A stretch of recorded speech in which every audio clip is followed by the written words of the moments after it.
The Senate will take a vote on the BBI bill this coming week, days after the National Assembly counterparts approved the document by an overwhelming majority. So how critical is this process to President Uhuru Kenyatta's succession race? And what lessons can the country draw from previous constitutional amendments that have preceded presidential transitions? Our senior political affairs reporter Murimi Mwangi explains on House of Cards.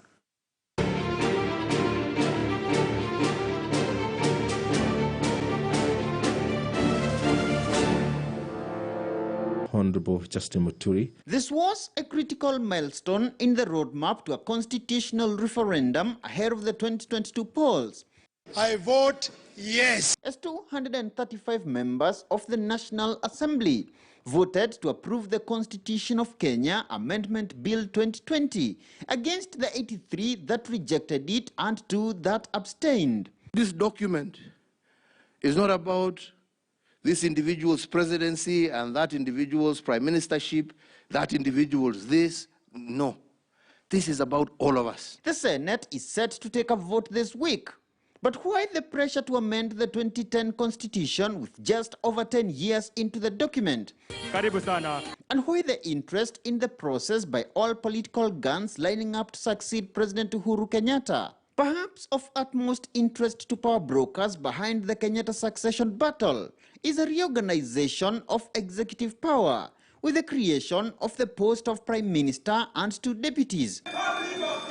Power play crafters of the BBI believe will remove the heat from future presidential contests by accommodating regional political interests in broader coalitions founded on the occupancy of the 5 executive posts, as the top presidential loser also heads to parliament as leader of the official opposition with a shadow cabinet. In 2017 and post-2017 elections, the country was extremely divided.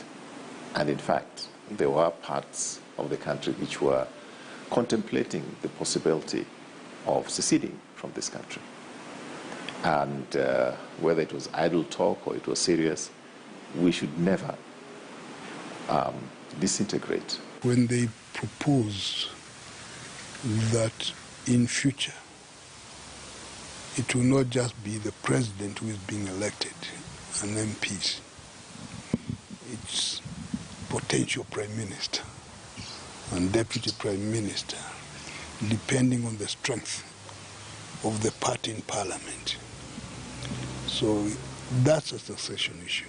The real intent of these proposals is to expand the positions of power at the expense of citizens and to negotiate post-regime political deals. Yet the prevailing power play is not new in Kenya.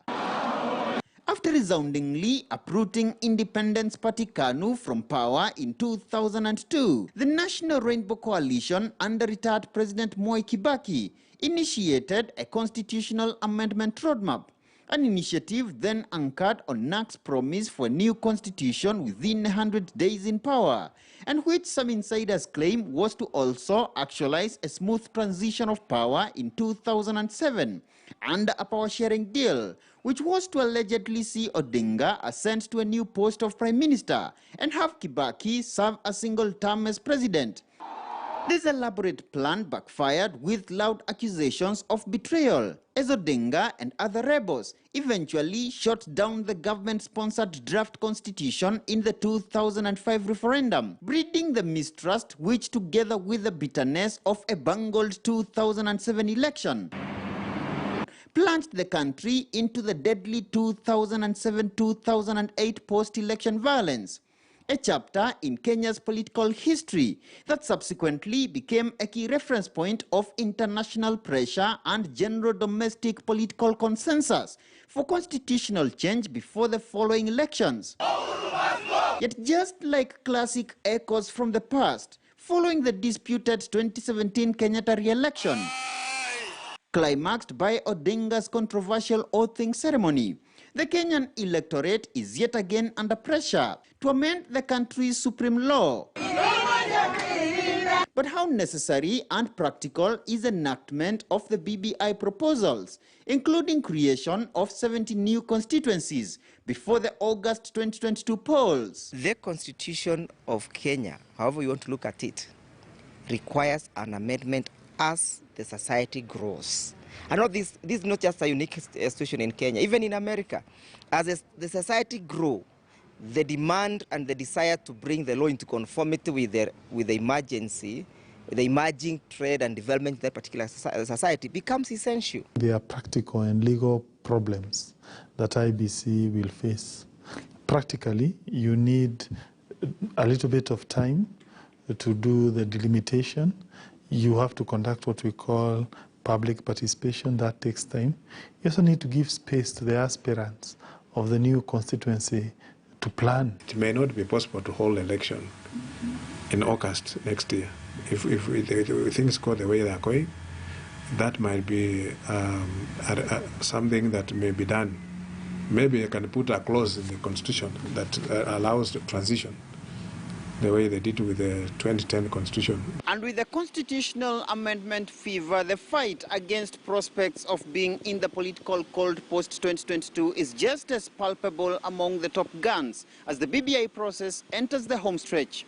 Murimi Mwangi, KTN News, in Nairobi. 83 members of parliament voted against that particular bill. A good number voted for it, some of them close allies to Deputy President William Ruto. Part of